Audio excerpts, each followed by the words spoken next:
Hi guys, good morning and welcome sa Daily Driver.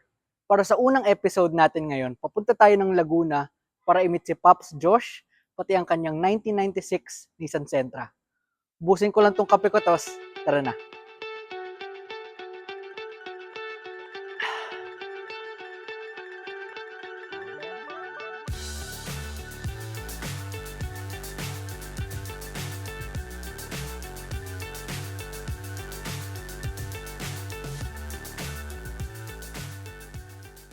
Guys, kasama natin ngayon si Pops Josh from Santa Rosa. Santa Rosa, Yeah. from Santa Rosa, Laguna. So, siya ngayon yung ang dala niya, hindi lang natin mapakita ngayon pero papakita na lang natin mamaya.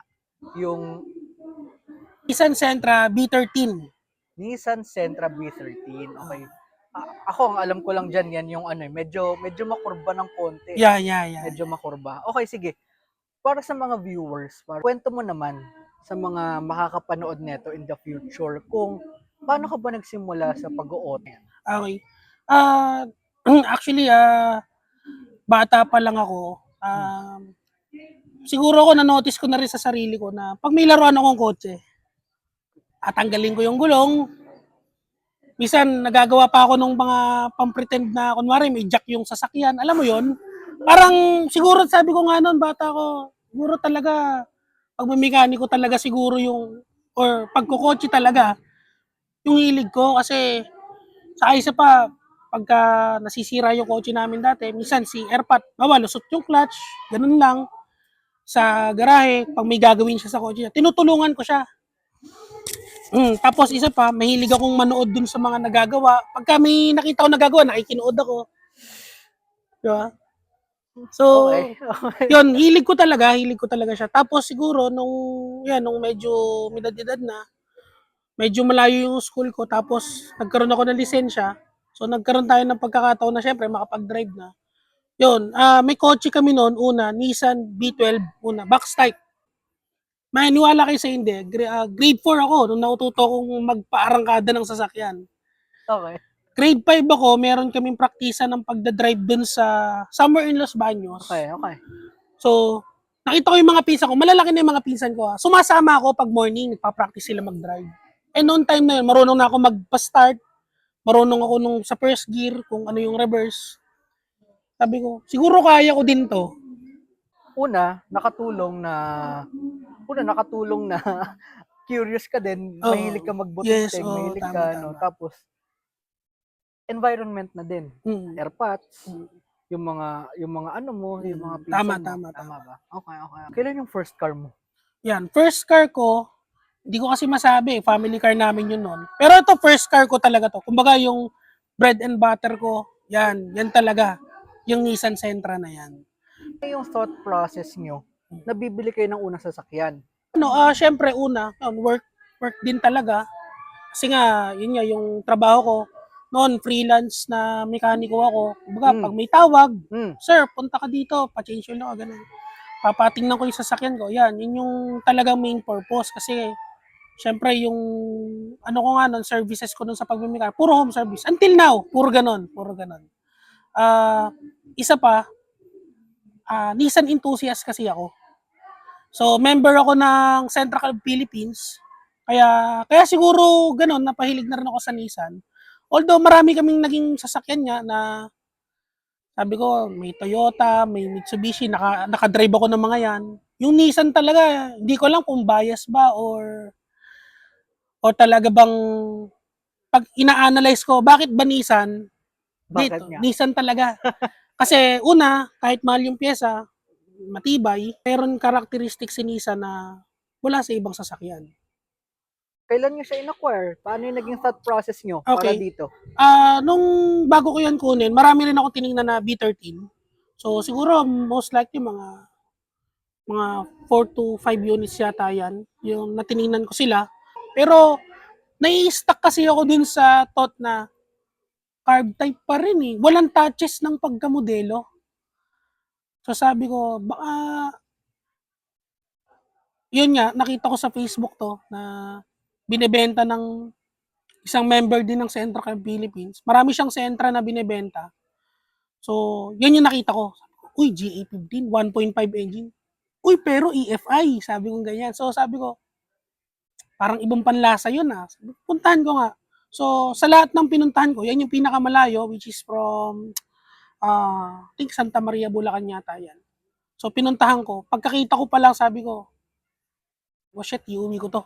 Iuwi ko na to kahit anong mangyari. Sabi nga nung kapatid ko sa akin Kuya, sure ka ba iuwi natin to ngayon? Sure na ako kasi may dala naman akong tools that time. So kumbaga parang may dala akong basic tools na kung sakaling masiraan man kami, mayroon akong sabi ko, samahan na natin ng konting dasal at saka siguro, yun nga, chinik ko, sabi ko, sureball na ako dito kasi kung sakaling tumirik to, isa lang ang dahilan, baka walang gasolina. So, sige, magpapasure tayo, pagas tayo ng malaki para siguradong umabot tayo sa Banyo. So, yun, true enough. Then, nagka-deal kami, nakuha ko siya ng magandang presyo. Pwede ko ba sabihin yung presyo? Pwede. Okay. Nakuha ko siya 52,000 lang. So, Grabe. yung iba, sinasabi nila mahal daw. Kasi nga, sobrang ang Nissan sobrang Undervalued. undervalue. Totoo yun, undervalue talaga siya. Merong mga 40K lang, 35K. Diba? So, parang sabi ko, ba't ba ganun sila sa value ng Nissan? Pero alam nyo ba na yung GE15 na engine na nakakabit dyan, yung worth ngayon, engine itself, punta ka ng Banawe, hanap ka, 65K. Yung engine pa lang. So, isa yun sa mga reasons na kukunin ko na yan. Daily na siya nun? Condition na siya nun? Kung makina itself, condition siya, pero maraming minor issues. Okay. Like, may tagas ng konti yung radiator. Kasi nakita ko parang may namamasa sa radiator. Tapos parang mahina yung isang fan. Kasi dalawa yung auxiliary fan. So, mahina yung isang fan. Walang aircon. May aircon siya, may freon.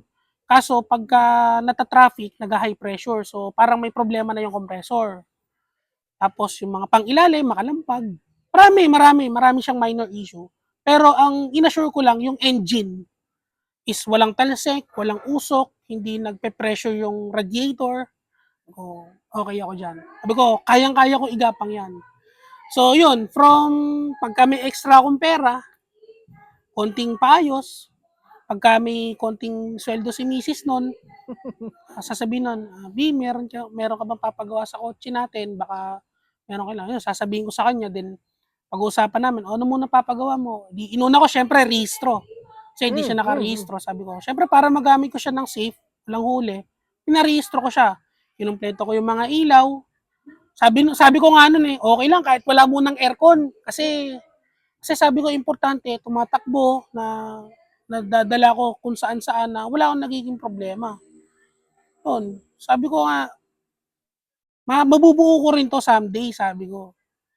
Ayun, nautay-utay ko hanggang sa pero nung naparehistro ko siya, daily ko na siya. Simula nung pinarehistro ko, dinaily ko na.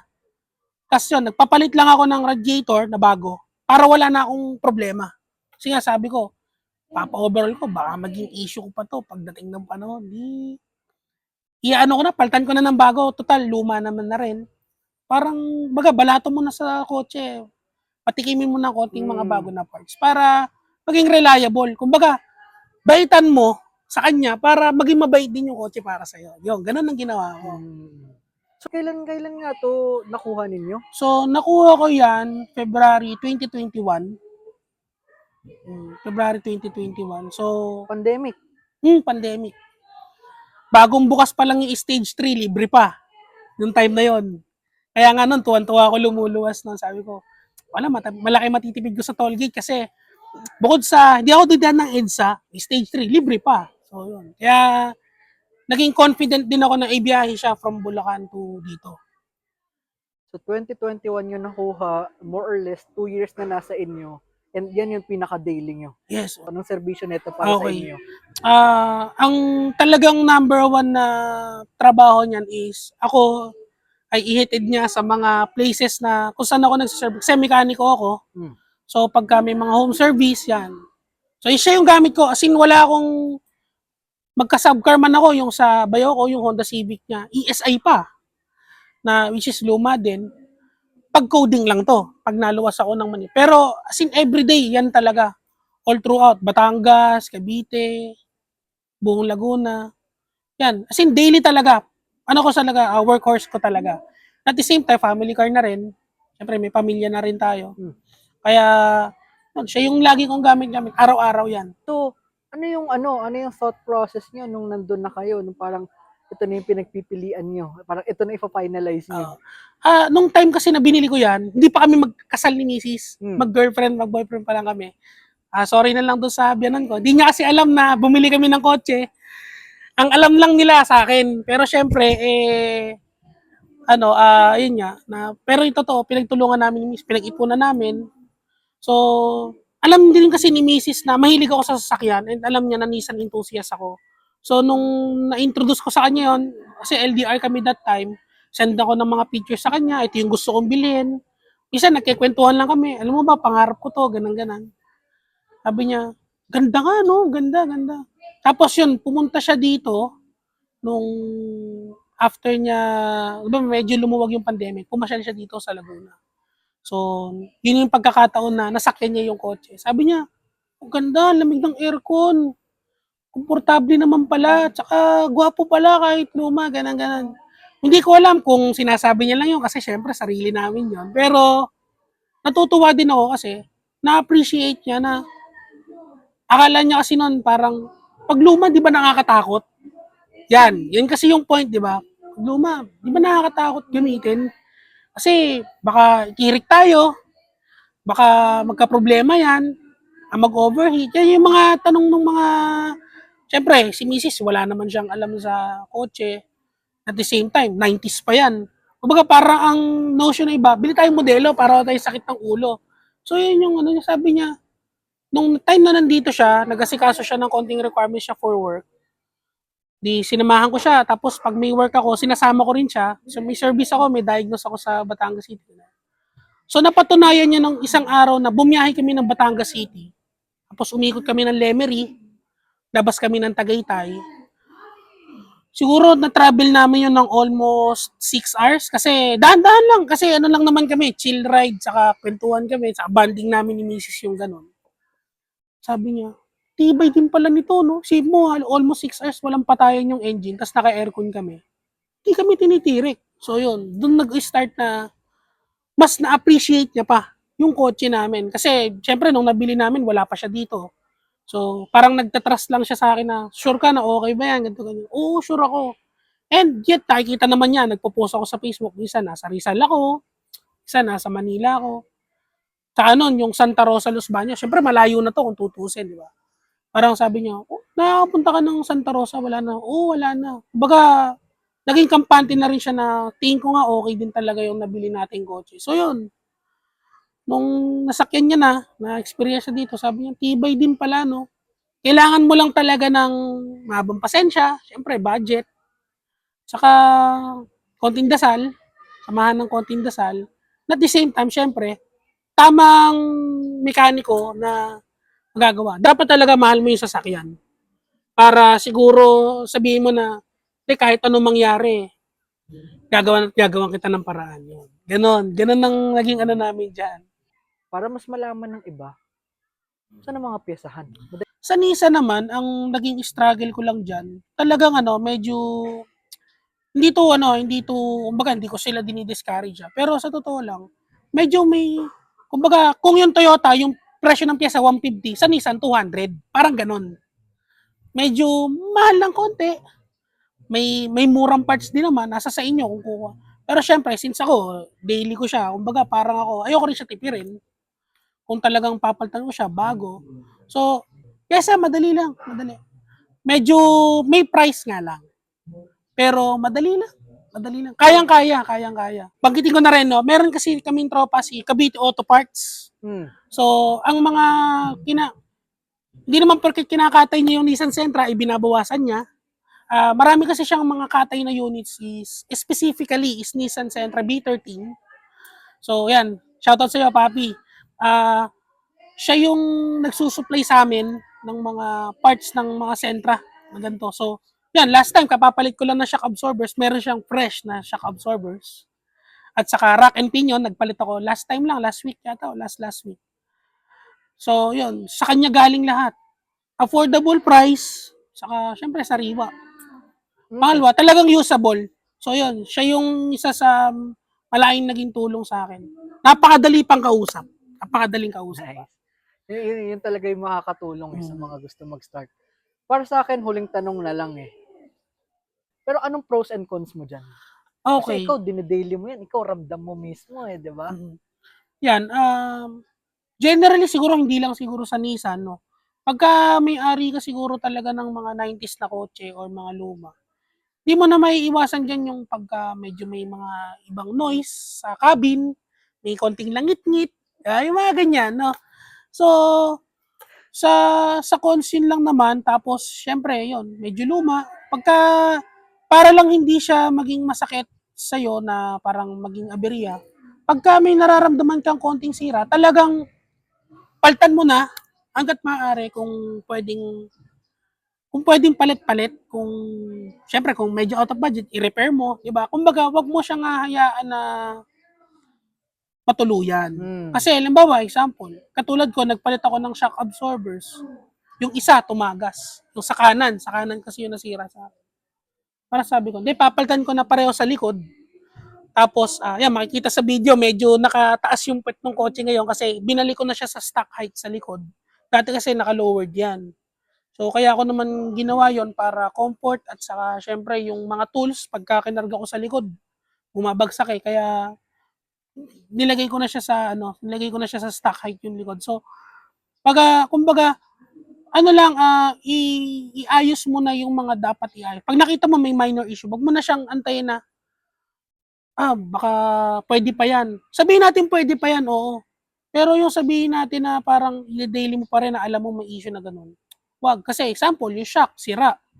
Ang pepersainan yung mga bushing, shock mounting mo. So, ang mangyayari parang sinasacrifice mo yung ibang parts mo dahil lang dun sa isang sirang pyesa na pwede mo namang ipagawa agad. Sa pros naman, syempre, di hamak na mas mura yung pyesa kumpara sa mga modelo. Yung isa sa pinakamaganda na kaya din pinili ko yung 90s kasi medyo maganda yung pricing pagdating sa mga pyesa. Then, ang trabaho naman niya, kailangan madala niya lang ako from point A to point B. Pag sumakay ka doon sa Sentra na ganan, na klase, parang feeling mo parang okay, sarap talaga. Parang at home ka. Kumbaga, pagka malungkot ka, sakay ka lang, drive ka. Okay na. Ngayon, may pamilya na ako, so may kabanding na ako. Meron kasama ko yung misis ko, yung baby ko. Masaya na kami, pamilya na kami sa kotse, di ba? So, yun, isa pa, may baby ako, kaya hindi rin talaga pwede na hindi siya kondisyon. Sarap, okay. Yun na, sobrang at home na ng feeling ko dyan sa Sentra niya. Kaya nga sabi ko, kung sakaling dumating yung time na hindi ko na siya magagamit, syempre may palaging may hangganan ng lahat ng bagay. So, laging yung tatandaan viewers. No? Laging may hangganan ng lahat ng bagay. Sabi ko nga nun, kung dumating na yung point na hindi ko na siya magagamit, siguro di ko siya ibebenta. Kung may backyard ako, doon na lang siya. Pero siguro kung hanggat kaya ko na umaandar siya, siguro papaandarin ko pa rin.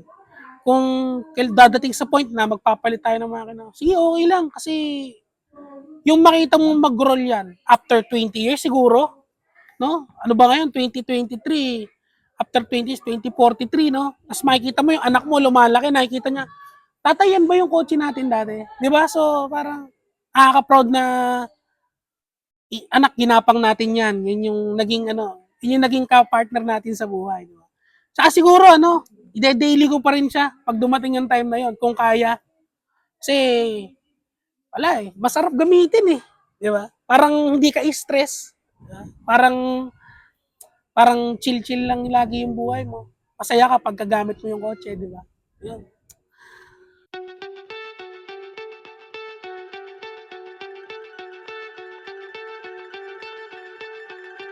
Guys, nga pala, meron na tayong konting negosyo. Yung aking trabaho is automatic transmission.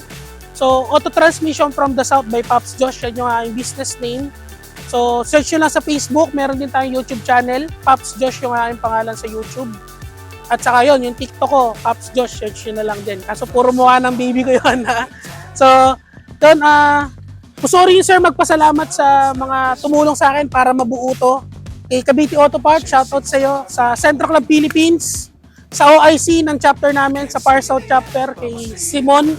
OIC, thank you very much sa pagtulong sa akin para mas mapagpatuloy natin tong daily driver natin. No? So, shoutout din nga pala sa misis kong mapaaganda, no? Sa asa baby ko na ingat kayo, nandyan sila sa Coronel. Maraming salamat po sa panonood. So, subscribe kayo sa channel ni Sir, follow niyo siya sa Facebook, no? Para mas marami pang ma-inspire magkaroon ng daily driver na katulad nito. Ako si Josh at si OG, Nissan Sentra 1996, at ito ang daily driver ko.